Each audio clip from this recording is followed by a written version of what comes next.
number 3 in the coaches poll, and I believe we're still waiting on the media.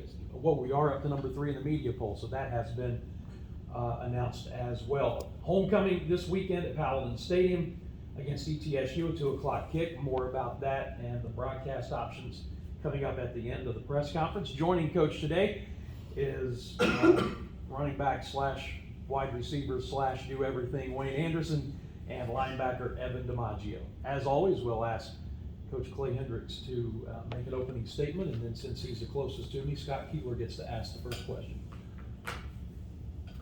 Again, thank you guys for being here. Certainly really excited to get a win up in Conway on Saturday. Really proud of our team, how we played, toughness we showed.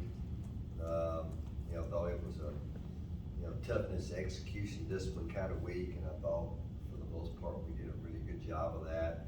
Certainly weren't very happy with how we played the kicking game, an area we've been really good in all year, but we got the right guys in those spots, and we'll get that fixed.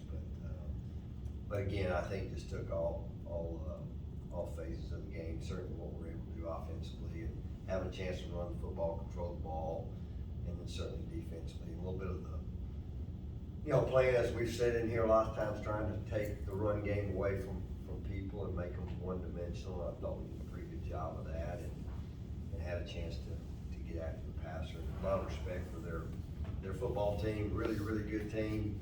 And I knew it certainly would be a challenge, and it was. And again, we're just thrilled to get out of there with a win, and just come back, have a chance to be back home this week and see if we can play better. I still think we've played our best game, so that's kind of what we're shooting for, and hopefully we can do that this Saturday at home. So with that, Scott?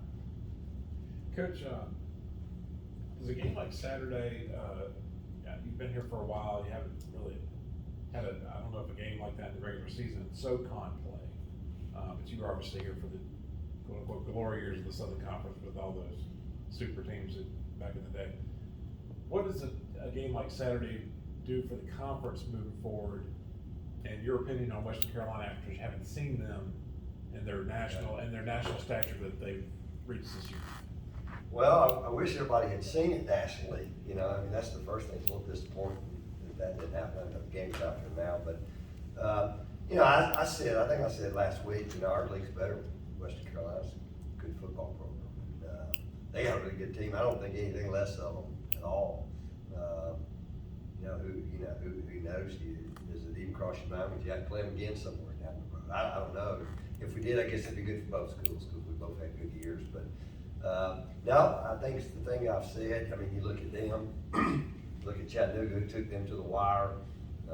I think Sanford has a really good football team. I think they've had some challenges this year. I think Mercer's a group like that that come through this week. So I do, and as we said, I think each game's a little different matchups and such. But when I think back, there was a handful of games that just kind of come to mind over the years. And I think the Chattanooga game here last year was a little bit like that too. It was a huge game for us, and I think maybe they were number 6 or something. I think by that time maybe we had finally creeped into the polls, but no, I think it's great for our league, and again, I don't think it mentions anything about Western Carolina. You could play those games again every week; they all be different. So we're just happy to come out on top, and have a chance to go play this week, and they get a little bigger as you go. Again, that's why you play, why you coach. And, this is certainly a huge game for us this week. Coach, they went for it on 4th down twice on their opening 2 drives.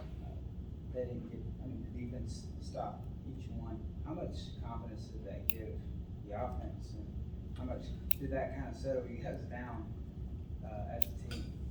Well, I think it did.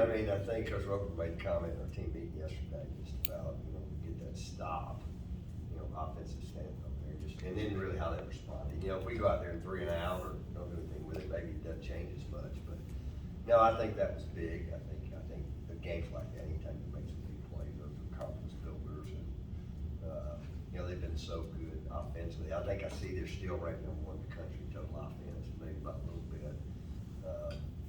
But again, I felt like we could match up with them. We knew we had, they presented us some challenges, just like I think we presented them some challenges too. But no, it was, but no, I think that was huge. Just, I think anytime, we talked about winning the first quarter, starting well, we did. I thought that certainly was a big key to the game. Evan, this was a great defensive performance, and when you're playing a team as prolific as Western Carolina is with so many weapons, I think probably a game like Saturday is based more on big plays than anything else. And that was a game where you guys made a bunch of big plays, but I mean, that is not random. That's a matter of experience and what you've done. But describe how you thought defense shook down. Me personally, I feel like the big plays is something we talk about all the time as a defense, having to limit them throughout the game. And obviously we had a big interception by I think Callie at the 1 yard line. That was huge. And I mean, getting turnovers, the turnover margin is just a huge thing. You have to get by and win every week. And so I feel like that was a major area that we won. And also, I mean, as a defense, just us, like, we work on getting turnovers and forcing them every week in practice, and so I think that really came in. We got turnovers in practice, so we ended up getting turnovers in the game, and I don't think that's a coincidence. Coach, we was able to see a lot more of Huff Decline this past Saturday. What was going into that, getting them together and doing a lot more? That's something we hadn't seen a lot in the first of the year. Well, it's something we felt like we haven't been trying to do it. I think sometimes you kind of, you just take what they give you. And, I think Mason gets better every week. He's certainly an interesting guy to deal with, from a defensive perspective, because he's an athletic guy. He's big, certainly really good hands. I think he can block really well. I think we'd like to continue to try to use that. I think we feel like we've got kind of weapons in all those spots. We don't feel like we really have to go to guys as much. Here at receiver, we just feel like we got a lot of guys. Josh Harris, I think he got a catch Saturday. Josh certainly been a great player for us. And I don't know if there's a happier guy on our team other than Josh after that game. So I think that just kind of speaks volumes for our guys. But no, Mason's he's certainly a good weapon there. And we played with 2 tight ends in the game. Brock Chappell's the guy that played snaps as a true freshman, and I made the comment to staff, he didn't play like a true freshman. Did some great things blocking wise. I know he hadn't caught a lot of balls, but again, he's a guy we feel really comfortable getting him the ball. And as we've changed personnel groups, I certainly adding Wayne to the mix, and I just think he's brought a different little dynamic to the backfield. And Lang's done some great things back there. So I think we'll continue to try to use Mason as much as we can. Wayne, every week when I do the pregame interview with Justin Roper, offensive coordinator, he's very, I won't say understated, but he's very methodical about even the conversation we had. We interviewed him on the postgame up there, and he was more animated than I've ever heard. You've been with him for 2 years. Who is Justin Roper? When the microphone's not on, tell us about offensive coordinator Justin Roper. Oh, I feel like it changes week by week. Honestly, I think he's a pretty calm, cool, collected guy. But I mean, he knows what he's doing. We all trust him. He cares about us. We care about him. So I mean, I think he's a great guy, honestly. And I think I'd come to him for anything, even if it's not even football. We laugh, we joke on the field, and then when things get serious, things get real, we know how to flip the switch and kind of go there. So I think he's a great guy, and I honestly love that. Coach, without revealing too much, regarding the last 2-point conversion attempt, I think I speak for everyone. Are we going to see Dominic Roberto run the option again soon? Is Fort Wayne Anderson always going to be a decoy? Because I got a feeling that Dominic was told, do not pitch that ball on Saturday. Well, I'll tell you what happened, as a play, we practiced, and when it all, I'll tell you this, Scott, I mean, I've been around here so long, in my mind, you know, cause I call it timeout, I'm sitting there, we're up by 12, why don't I go for 2? And I kid you not, for me not to think about was the 2002 2-point play and and I think I said something to Justin this year, say, you know, give it to Dom, and, you know, Dom's running the ball pretty well. And he said, guys, just run what we practiced, and we did. They really made a good play and they had a good call. They had a good call against what we're, you know, if we had something else called, probably better off. But I don't know, we may bring that one back out again somewhere. But yeah, I'm glad he didn't. You know, I knew they had scored 2 times. They'd have scored. I played it all through my head. But you know, it's kind of the whole kicking game. You know, we missed the first extra point. They were offsides, and you know, I probably wouldn't have gone for it had we made it. I probably wouldn't have taken the point off there. And their kid made a good play on that. Their kid made a good play on the first one. In fact, I think it was one of you. Their kid made a good play on it too. So yeah, I got sometimes too many memories kind of rolling through the head there. But we may bring that one back out again some point. Wayne, on your long run in that game, you sort of cut back, I think, to the wide side of the field. I didn't know, was the play designed to go that way, or did you just kind of improv during the play and see an opening to where you could kind of use your speed? Oh no, it was definitely designed. I mean, kind of like I was saying about Coach Roper before, just like trusting the game plan, trusting the process. Like we know what he's doing, and I think literally everyone on that play did their job. So it was designed to hit in that spot. I mean, I kind of feel like slow because I'd score, but I think that was a really good play in the game. It was definitely a big spark in offense. Wayne, last time you were here, you said that you enjoyed being a running back, but you want to be with the team. Are you enjoying being the Renaissance man, where you just play wherever somebody needed you? You sort of had that Christian McCaffrey look. Oh, honestly, I just like being on the field. I know that I'm a player that can do it all, kind of like how you guys said before. But really, I just like being on the field and like whatever that means for the team and kind of where I am. I play a lot of special teams also, plus offense. So I think whatever that means for me, that's where I'll be. Coach, East Tennessee State comes in not having a lot of scoring on the year. Is this a game where you look for your defense to play shutout and try to play lights out for this particular game to make a statement? Well, I think what we look for our team to do is trust the process we have in place. And, you know, I think I heard Monty say this. I actually brought this up. He was at a game back early in the year, a team that probably should have beaten another team. And, you know, somebody spent the whole game trying to make big plays and win the game on play and make a play and throw it over there. We just need to trust what we do, you know. And we have to win games a certain way around here, and not, you know, we say we can make big plays, but I think it's just do your job, you know, do your job, attack, be aggressive, both sides of the ball, and usually those things will take care of themselves, you know, because lots of things have come into play, and you know, and quite frankly, we brought up, you know, the last time we were at Paladins Stadium, we didn't play up to our standards, and you know, and it's kind of interesting the Sunday meeting after that, and you know, we had a few players have something to say about, you know, that, and I've seen a little change in our team. Not that things were bad, but just some things that, and I think a realization of how we have to win games in Furman, you know, and the things we have to do, and it is that, it's the toughness, it's the execution, it's the discipline, and especially here. And, so I just think, let's get it go, have a great week of practice, have a good plan, and go attack, and I feel like things will kind of take care of themselves if you do those things. Evan, on Saturday, first 2 or 3 series, it looked like part of Western's game plan was to try to get their wide receivers in crossing routes and get matchups with linebackers, which obviously is something that would be to their advantage. And they had a little success early, and then we shut it down. What was the adjustment that the defense made?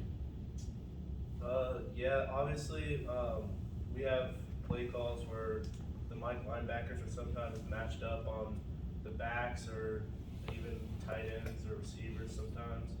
So I feel like we kind of like made an adjustment. It wasn't really like an adjustment. It was more of like just go back and settle down.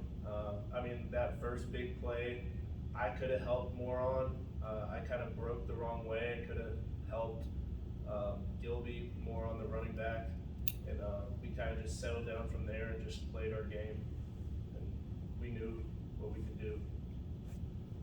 Coach, there was one, I can't remember the exact one that had the early wrong, because I know the first two questions were college pros, but there was a play there where Dom scored, and the play before Wyatt Hughes went out. And the next play, Dom goes right in the middle for a touchdown. And we've talked a lot about, you know, those guys rotating and so much experience, but in a case like that, that's where it all pays off, is it? I mean, you lose your center, you run right back up the gut. Well, you're right, and you know, I don't know, when I went out, Wyatt's a pretty tough guy, you know, and you know, he's had a little sore ankle here and there, I didn't know if that's what it was or not, he just got dinged. Garrett Vollmer came in there, you know, and she made a great call, get us in the right, you know, blocking scheme, and got a lot of faith in him. I think we played 8 guys in that game the other day. You know, we lost Luke Pettit the week before for the year, and so we had a new guy, you know, Blake Honey, I thought came and played well. Blake played a lot, he played every position.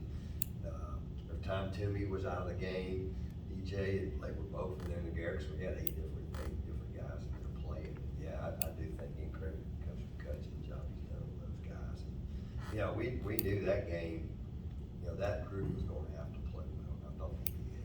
Just kind of jerked the wheel a little bit. It was a black and blue kind of game. You know, I think we came out pretty good. We're a pretty sore crew yesterday, and probably today too. But I think the other group probably is too. No, that was. I don't know. You know, we've had a bunch of guys kind of fill in those spots. You know, I brag on Evan right now. Evan started his first game at Furman Saturday as an inside linebacker. I think he'd started a game before as an outside backer, maybe one of the Citadel defenses. We were doing a little bit different against them in the triple option days. Now, he's played a ton of football for us, just a ton of football. You know, it's been great on special teams, you name it, but I just think for him to come and have the game he had, really kind of in that situation, just speaks volumes for him and our team. I think we got a lot of guys, you know, kind of feel well. And again, I think the depth thing is being something else, really gonna pay off for us down the stretch, and then it paid off for us out there Saturday. For Evan and Wayne, a lot of things went wrong in that game on the road, and the band behind you guys as well. How are you able to settle back in, not let that affect you under those circumstances, after you made some mistakes, to be able to get back at it and go on to the next play?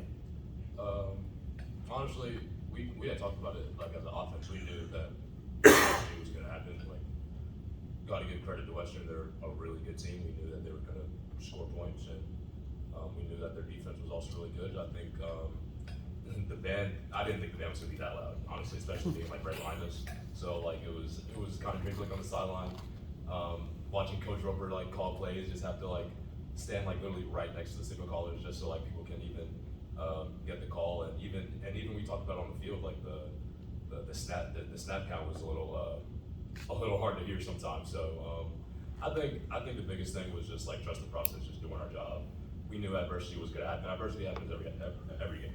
So like I wish that we played a perfect game on offense, and we talk about it every week how we're able to play better, even just week by week. So I think we knew coming in that adversity was gonna happen. So I don't think it's anything new that we had to do or anything that we had to change. I think the biggest thing is just like sticking with the game plan, just doing our job.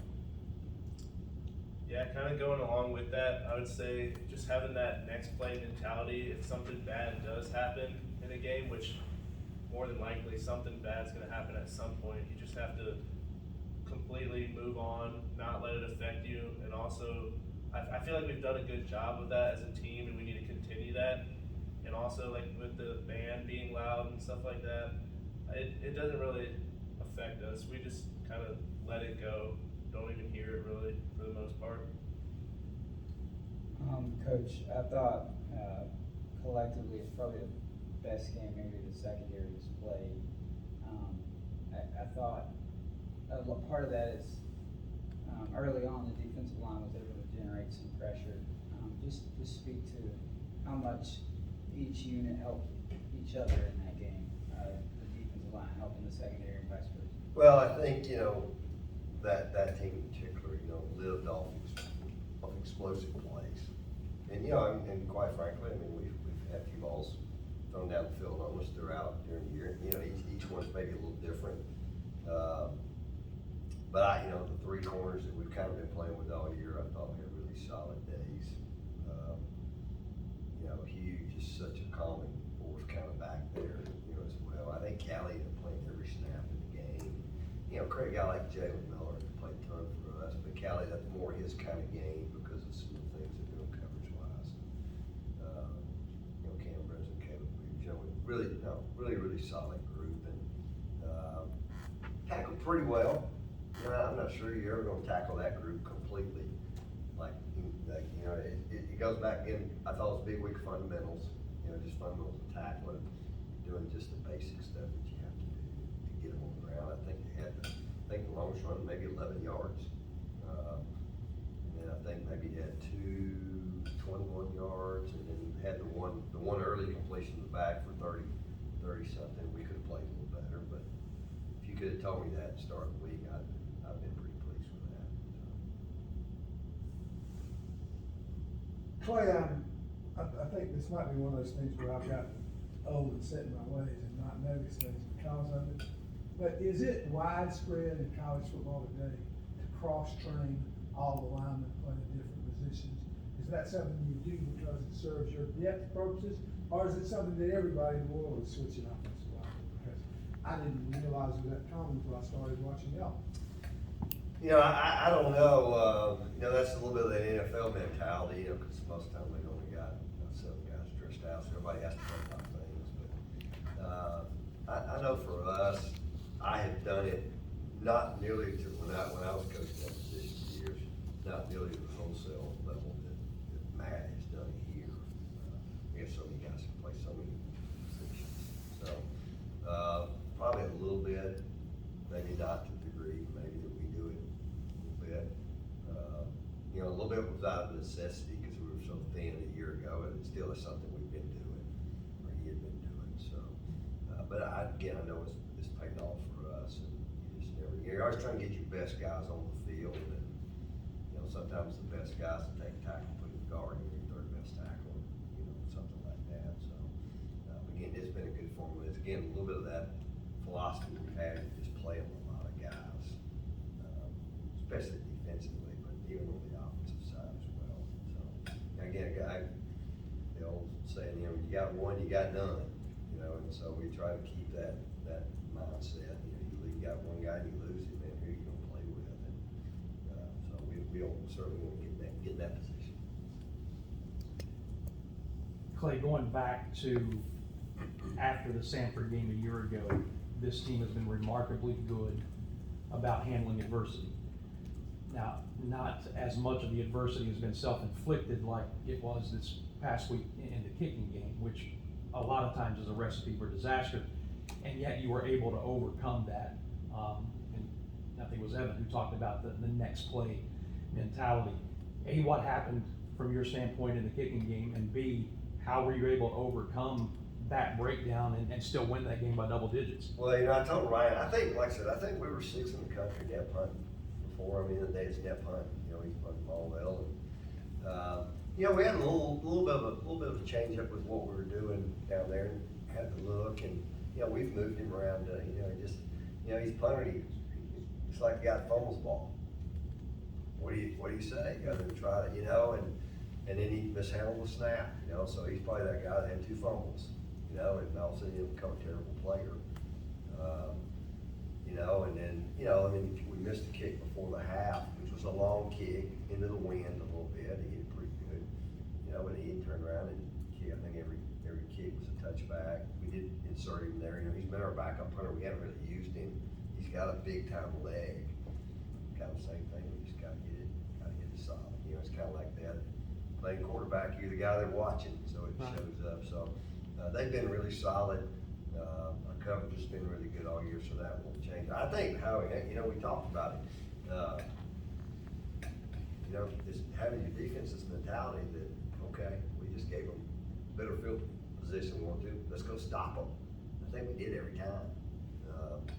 I think after both the punts, we stopped them both times, and then I certainly like to have the points, so if we don't bang that one off the upright, I probably would have taken that point off and gone for the two. So I think, we left a few points out there, and I'd certainly like to get those back. But again, it takes everybody, and now there have been times kicking games covered for some miscues on offense and maybe a little bit of defense this year. So again, I think that's just a little bit how we try to be built. Play, you hear that complimentary football, and I just think it's complimentary football. You got to do what you got to do. We get the ball, Cali gets to pick, and I don't know, somehow it ends up on the one. I try to see the same thing they saw, but they put it on the one, and we practice that a lot. I think we made maybe 2 first downs, because Coach Spangler says it all the time, guys. Punting is not punishment. We punt a lot of times, change field position, but we were able to punch it out, get it where we could. How many times you see that happen? You get stopped, you punt out of your end zone. But again, we'll go work at it this week. Those guys they've been really solid. I expect them to be that way going forward. And then kind of a two-part question for you. I know we're getting late here. You had a bunch of FBS offers coming out of high school, and I just wonder what led you here to Furman, and you've been a part of this quote-unquote no-name defense that just you can play a ton of guys and go out and get the job done every week. The last 3 weeks for you specifically, you've spent a lot of time in the opponent's backfield. Is something that kind of just clicked in for you the last month or so, where you're making all these sacks and tackles for loss and stuff? Okay, I'll start with the first part. What kind of led me here to Furman? I came on a visit, and I remember getting a call that I was getting an offer from Furman, and they kind of said, are you interested in coming to Furman? And I said, of course, I'll come do a visit, and I just love the campus. I knew it's a great school, love the coaches. I knew a few people that were here, and I just thought it was where I wanted to be. And the second part of your question, I don't think anything's clicked more than usual. Obviously, I think the D-line has done a good job keeping me free, and when everybody does their job, it makes me doing my job a lot easier. And so I feel like that's a big part of it, and I also feel like just preparation every week, just preparing having the same mindset every week is what's helping me, I guess, make more plays. Coach, a little bit about this week's game coming up at ETSU, and nice to be back home, isn't it? Really nice to be back home. Certainly mine and George Coral's connection. You look at this team, 2021, they won the conference championship. I still, thought the game we should have completely won out here. That we false started with a few run out the clock. They were late. They made a great drive, and they won a bunch of games like that this year. And then, kind of a mass exodus of kids. Tackle goes to LSU, tight end goes to South Carolina. He's now with the Broncos, and the kid that led the country in rushing, the backup running backs in the NFL now. Huzzy, the corner, is now the best DB in North Carolina. So they just lost, so major roster change, from when George went there. And I look at them right now, younger, played a bunch of quarterbacks because of injuries. But the thing that stands out to me when I watch them right now is, they've had some challenges, is they're running the ball pretty well, and they're playing the run pretty well. Their D coordinator, Billy Taylor's been in this league forever. He's always done a great job, creating a lot of TFLs. So you can kind of see them getting better. I don't think they'll get that much better this week, but they're a group that's getting better. But,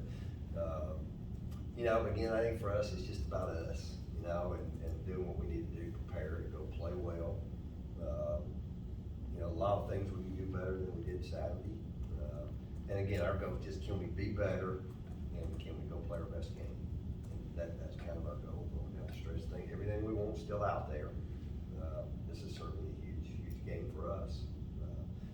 Going forward, certainly it's great to be here. Homecoming, hopefully we'll have a great crowd. Our kids at Serve having a great crowd out there, and just because of the things they've done. And I think consistency has probably been one of our strong. I think we've been a really consistent group, and I think when we look at this year, when it's all said and done, we continue to get better. And I think we've kind of taken a step these last couple of weeks. We can just keep taking those steps. But yeah, our guys are off today and doing a lot of planning, and we'll get rolling here tomorrow. It's supposed to be warm, maybe warming back up a little bit this week. So hopefully our depth helps us there as well. So, but now looking forward to getting a chance to be back at home. When you play a team that has as many injuries at quarterback and stuff like they've had, how hard does that make it to prepare for somebody? Because I would think that they're getting away from what they wanted to do at the outset of the season to what they are now. They have to adjust to who they have. Does that make it difficult to prepare on your behalf? Well, you're playing a little bit of the what if game, and now the kid they're playing with, who I think they'll probably play, I mean, I don't know, is the kids played the last 2 weeks. And, you look at a little bit of identity wise, they won't run the football. Really good couple of good backs.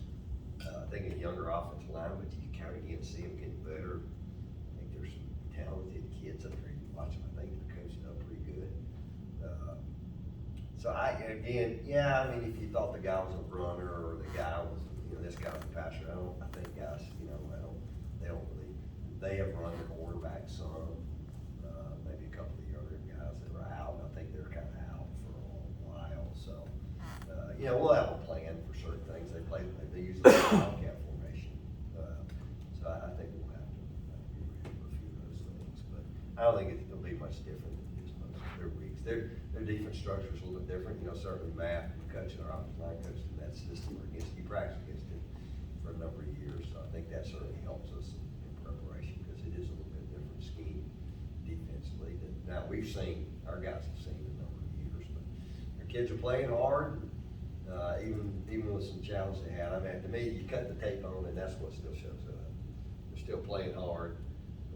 You can tell they have they got a plan what they're trying to do. They just have had some challenges, as we all have from time to time. So, I've told you guys, we've gotten everybody's best shot.